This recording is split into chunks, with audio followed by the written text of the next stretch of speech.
Thank you, Rabbi Malka. Thank you, Rabbi Malka. As always, nobody like you, Rabbi. Be'emet. Ashrei chai, mechayel chayel.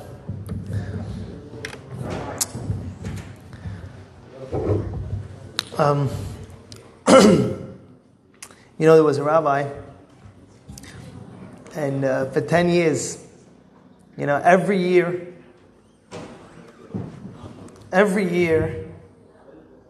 the rabbi would go, and he would go to the bookstore, he would go to the Sefarim store, and buy a Sefer for Tisha B'Av, his Sefer Kinot, the Sidur for Tisha B'Av. And finally, after 10 years, the owner of the Sefarim store says, Rabbi, every year you buy a new Sefer? Save the one from last year, you save your money. He says, no, you're not understanding.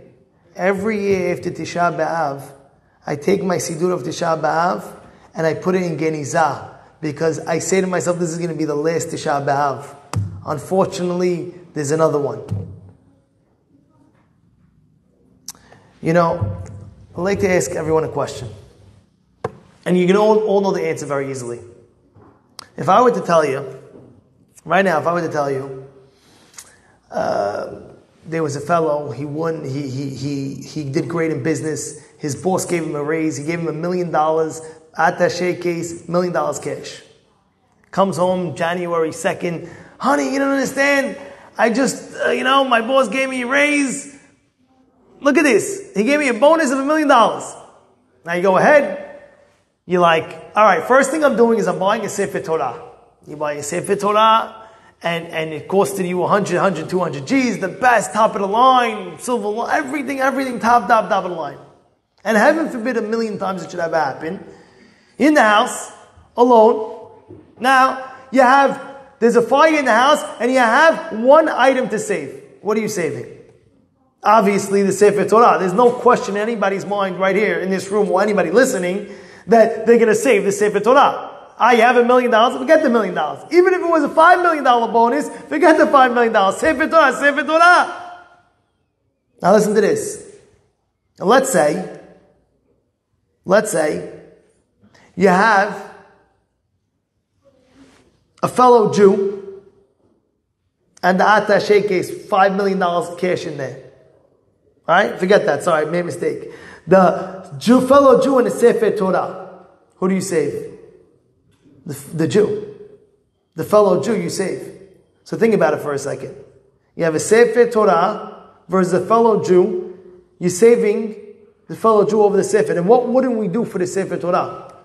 And that proves a point where how much a person has to respect every person, every human being. It says there's going to be a question. Did you, after 120, we're going to be asked, did you crown your friend a king? And he said, what does that mean? Why? For what? It says, you know what's going on. You know how much respect you have to, the Torah demands respect, how much you have to respect your fellow man. You know what that is?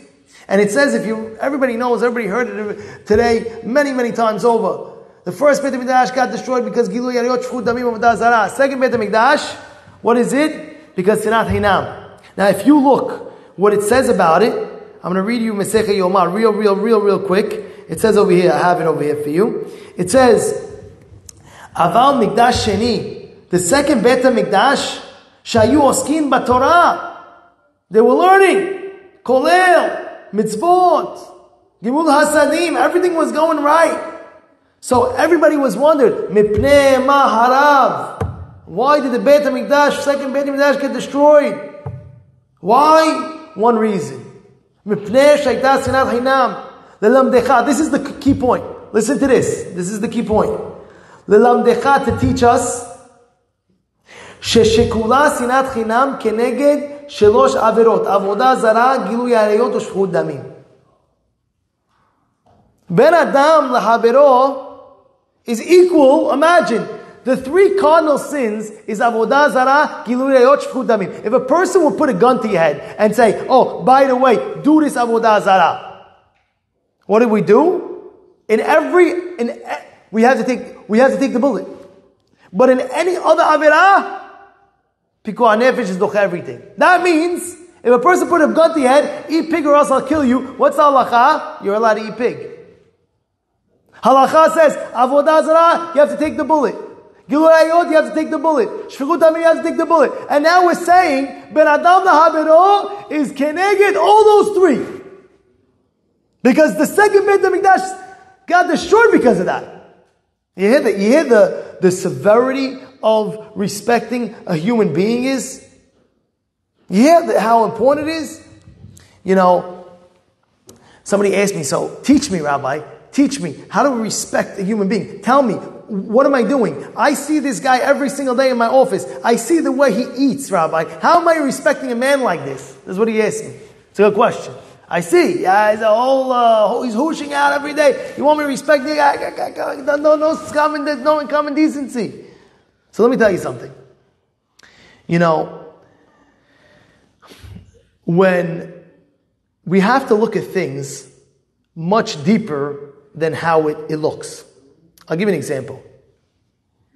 You know, when a chatan is getting married, when he's signing the ketubah, the rabbi tells him, by the way, you should just know, I'm going to tell you a few rules that you have to do. Okay, what is it?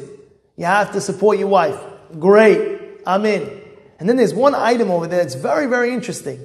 And we tell him, you have to respect your wife. You have to make sure you respect her. And the Hatan is looking at the rabbi. Rabbi, I'm not going to respect her. Of course I'm going to respect her. The guy is head over heels over his new wife. He's psyched. I'll respect her my whole life. My whole life. But if you realize, when is it? How do you respect her 10 years after marriage? Not after the not until the Shev Berachot is over. How do you respect her 10 years after marriage? Huh? How do you do that? It's a little bit tough. I see the men over here like looking at me, you're 100% right. I know 100% right. Because that's what it is. I'm married for a few years. I know how it works. In the beginning, you're engaged. Whatever you want, honey, no problem. I'll do it. 3 o'clock in the morning. Oh, by the way, I need a Coke. No problem. On your door. Wow, you're such a big Sadiq and this, that. What happens now after 10 years of marriage? He said, honey, can you go get me a cup of water downstairs in the fridge? Oh, you kidding me? 3 in the morning now? Go get it yourself. What happened? All of a sudden, everything switched?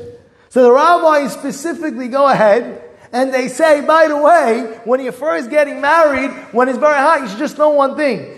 Sign on the paper that you're going to respect your wife forever. That's what we're doing. Not just after. And I remember there was a very successful guy in the community. And he came to an engagement party.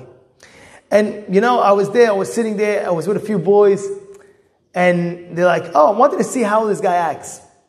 And he finished whatever he was finishing, he had a sambusak, he's walking out. And we watch him. Literally, the guy's married at least for over 25 years. You see him literally opening up the car door for his wife to go in. And then he went to the driver's seat. Imagine. 25 years after marriage, still honoring your wife by opening up the door for her. Haidush, we said today, huh? Guess what? It says a few ways it says how to be wealthy in life. Everybody wants to have the parnasah very wealthy, right? Everybody knows ma'aser ta'aser, daf tet amud bet. That's an easy one. Masechet ta'anit, give ma'aser, you're good. Baruch Hashem, our community excels in that. Great, unbelievable. You know what the other item is? You know what that is? Respecting your wife. You hear that one? Respecting your wife. It's easier, no? You would say it's easier. Maybe it's hard. I don't even know. But at the end of the day, respecting your wife, you know what that is? That's a whole different league. A guarantee, a success of wealth coming your way. Respect your wife. Oh my goodness, that's awesome. That's what I have to do. Rabbi, that's what I have to do. It's not me that's saying it. It's the Gemara that's saying it. Great, go ahead. That's it. I learned the job. I got to respect my wife even more. I'm going to do it. I'm going to make it happen. But we got to see very deep to it. You know why? There was a time where Shlomo Zalman Auerbach was walking with his students. He's walking with his students, and his students walk him. They walk the rabbi to his house. The rabbi, before he's going into his house, he says, wait. He takes out a comb, and he's making sure his beard is looking good. So his students, Chacham, he going into the house. Think about it, mind you. You know, this is talking about when the rabbi's in the 70s. You can imagine, Rabbi, Chacham, like, you're combing your beard, you go to your wife, you're married over 50 years. Says, yeah, for 50 years, this is what I do before I walk in. And you know why? Because I see much deeper when I respect my wife than just respecting my wife. I see way deeper. He says, what do you see? He says, we have a guarantee that when you have shalom bayit, ish ve'isha, shalom benehem, when they have a peace amongst themselves, shekhinah benehem. I'm not going just to greet my wife. I'm going also to greet the shekhinah. Because that's what it says. And everybody knows ish ve'isha. Everybody knows this, right? What's ish? How do you spell ish? Aleph yud shin. And isha, how do you spell isha? Aleph shin hey. Right? Yeah. When has v'shalom, the ish has the yud. Right? And the isha has the hey. If you take out the yud of the ish, it's ash, fire. If you take out the hey of isha, it's fire. But when you put the yud and the hey together, and there's shalom benehem, you have the highest level of shekhinah in your home. So what the rabbi was teaching his students is that I'm not just only respecting my wife. There's something much greater here. There's something much deeper. It's also the shekhinah that's there. And it's an easy way. Now you come here, you say something, it's an easy way to respect your wife even more now. Wow, great. I'm respecting not only my wife, respecting the shekhinah. I'm doing it. Let's make it happen. Let's go hard. I'm going to do it. I'm going to come home tonight and she's going to have the first sambusak over me. Oh, honey, what is this? I'm serving you first. Wild. Awesome.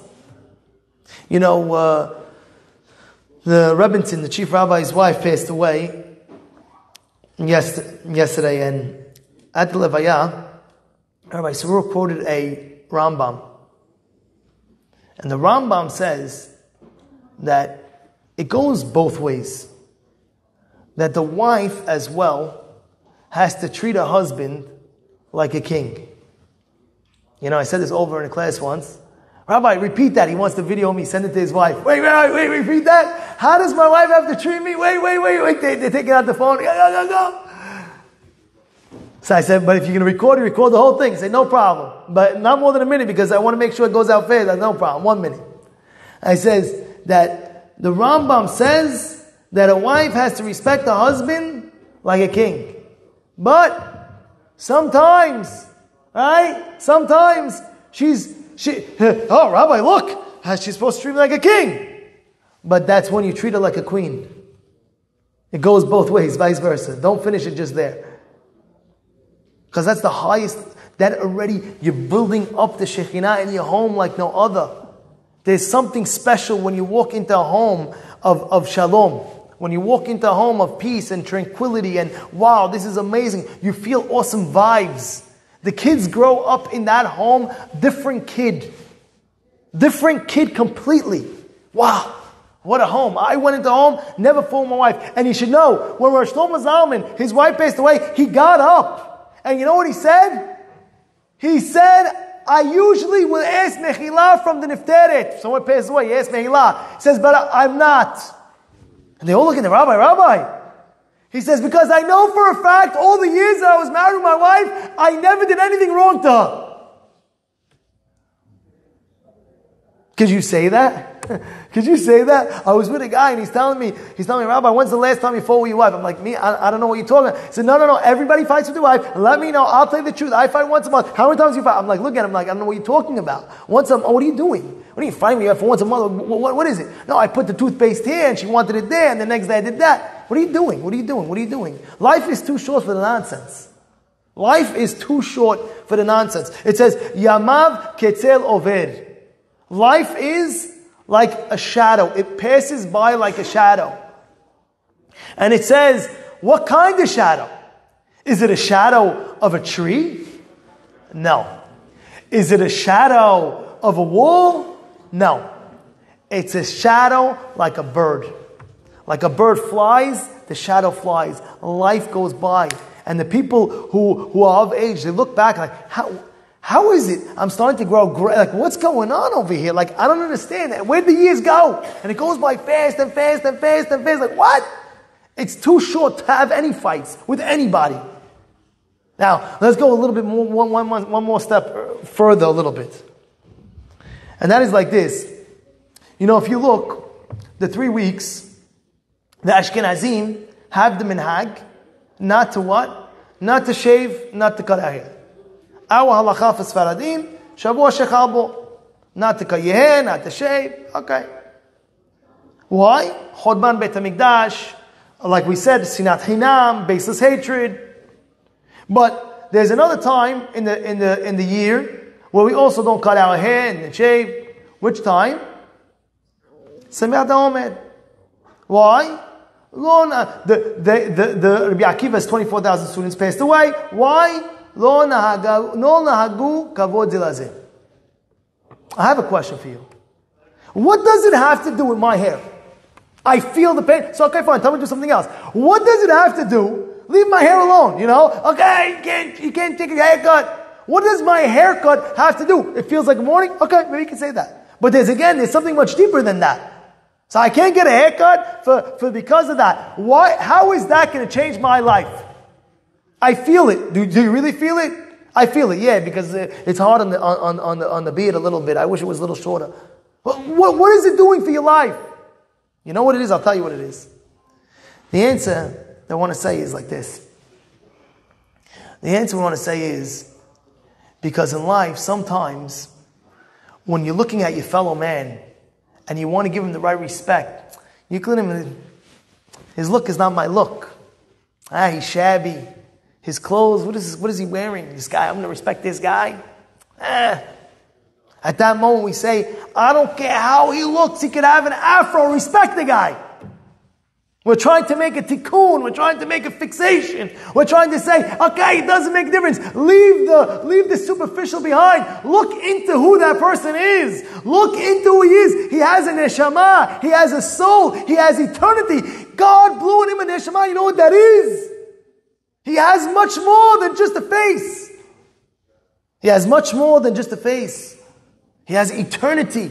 He's eternal. God blew in him a neshama. He has godliness in him. And therefore, I remember one time we were sitting on the Shabbat table, actually this past Friday night, and there was a guest over, and she asked me a question. She said, Rabbi, I don't understand.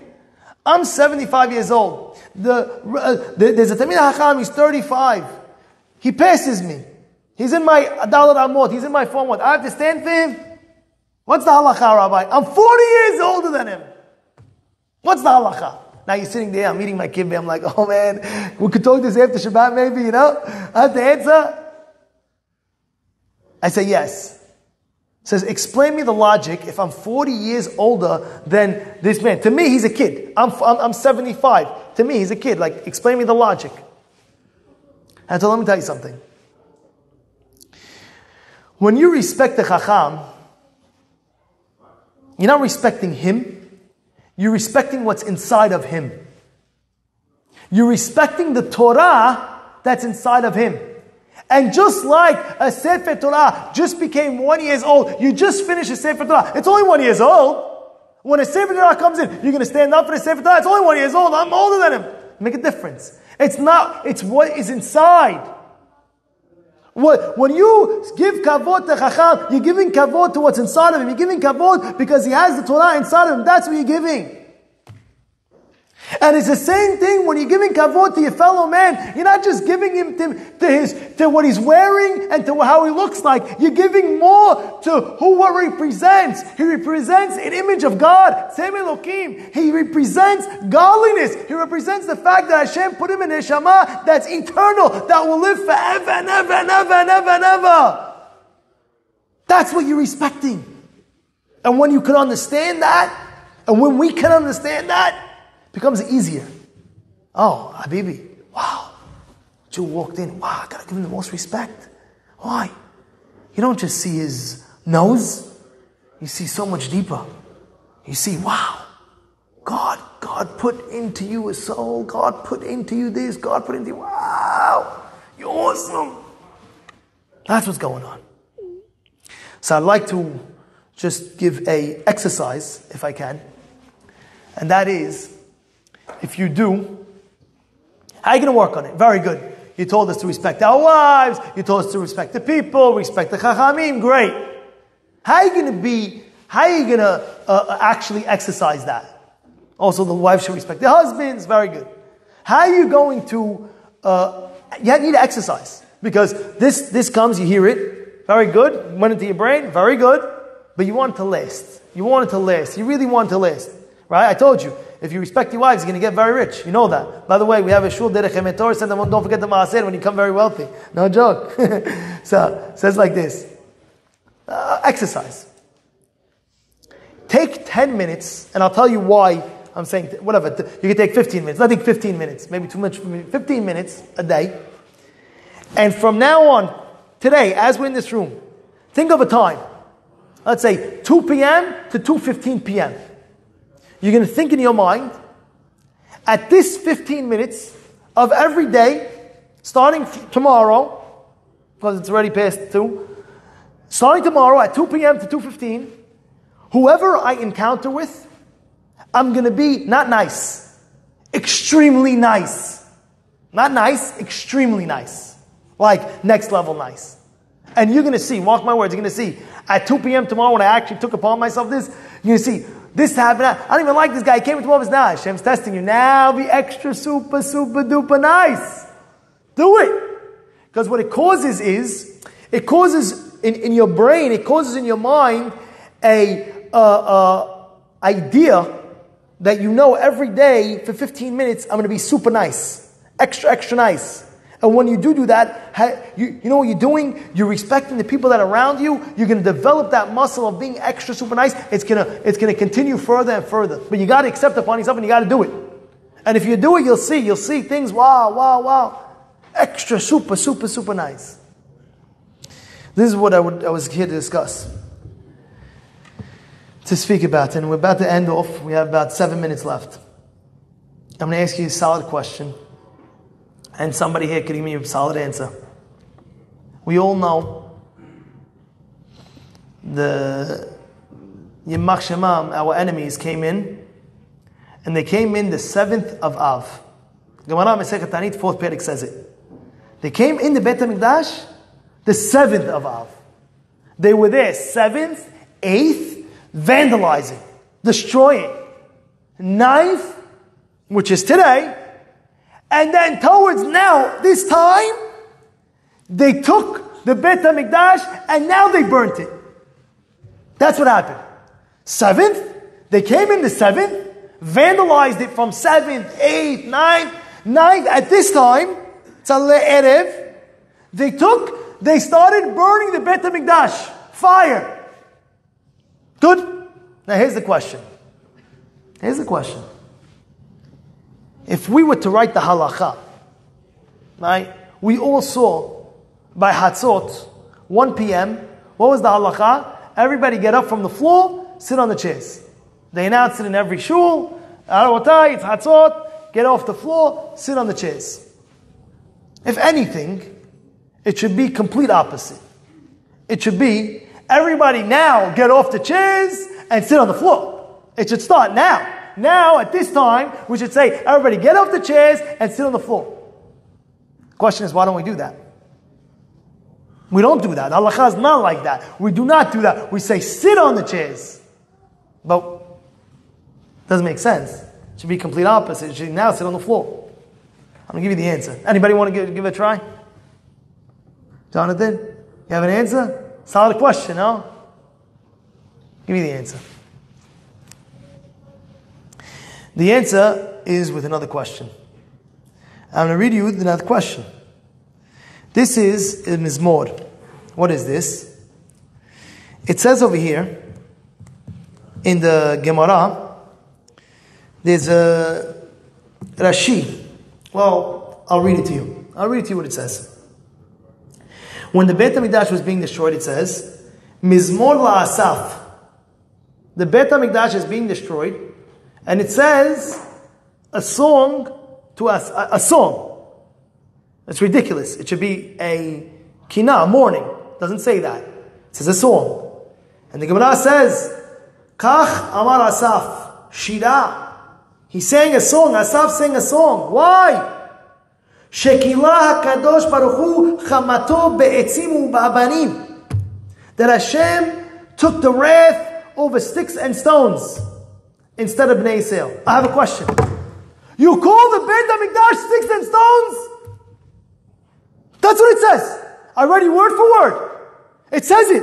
Again, it says that he's singing a song. Asaf is singing a song. Why? HaKadosh Baruch Hu took his wrath be'etzim ba'abanim, on sticks and stones. How could Asaf call the Beit HaMikdash sticks and stones? Tell me how. Sticks and stones. How many years Beit HaMikdash you would walk in? You know what the Beit HaMikdash was called? Har Lebanon. That's what it was. It was a nickname. Har Lebanon. You know Lebanon? There's no Mar Lebanon. What is it, Mar Lebanon? That's the Beit HaMikdash. You know why? Milashon Lavan. When a person would go, he would cleanse his sins. It was so holy, the Beit HaMikdash, that we said when there was a rebel of Bnei Yisrael where he rebelled, he was with the other side, with the enemies. He walked in one time to the Beit HaMikdash, he took out a menorah, and therefore the enemy said, go back in, take anything else. And he said, I can't. He said, if you don't, we'll torture you to death. He said, I angered my Creator once, I'll never do it again. And he died. And the question is, what happened? The answer is, it gave him so much motivation just walking into Beit HaMikdash one time to do teshuvah. So I ask you, how could it say that the Beit HaMikdash is sticks and stones? Give it a little bit more respect.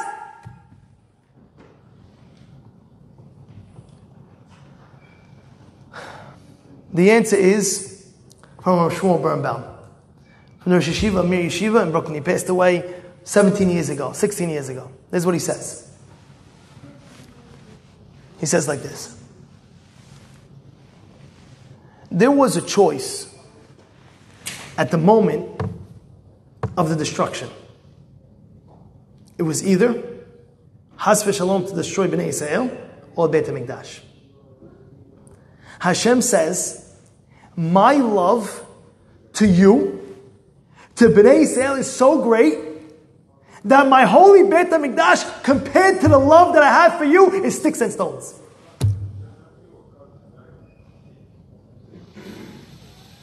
You know why sticks and stones? It's not sticks and stones, but I love you so much that it means nothing compared to the love that I have for you. Destroy it. Keep my Bnei Yisrael. And that's exactly why we say, get up now when it's burning, because God chose you over His only house. That's why we say, now get up. Because we're worried. We're scared. At the time of the destruction, we don't know what to do. What's going to be? What's going to happen? Oh my goodness. What do we do? Say, Hashem, what are you going to do? What are you going to pick? As soon as He burned the Beit HaMikdash, we say, stand up, sit on the chair, because God chose you, because He loves you more than anything else. And when you could understand that, when you could know that, you say, you love me that much that you're calling the Beit HaMikdash sticks and stones, that you chose me over it. Guess what? Hashem, I'm open. What can I do? I'll do anything for you, Hashem. And that's what we have to leave Tisha B'Av feeling. Two things, the Ben Adam LaHaviro, like we said, respecting everybody, respecting your spouses, respecting your people. And the second thing is the love that Hashem has for you. You know people ask, how do you have emunah bitachon? How do you have emunah bitachon? When you realize how much love Hashem has for you, you realize I have emunah bitachon. You know what Av is? Chodesh Av is emunah bitachon. Why? This is the month you pick? Because Hashem showing you how much love He has for you, that He chose you over anything else. When you know that, Hashem, I have all the emunah and bitachon in you. Thank you, Tisha B'Tzion. Chacham Yaakov, my good friend.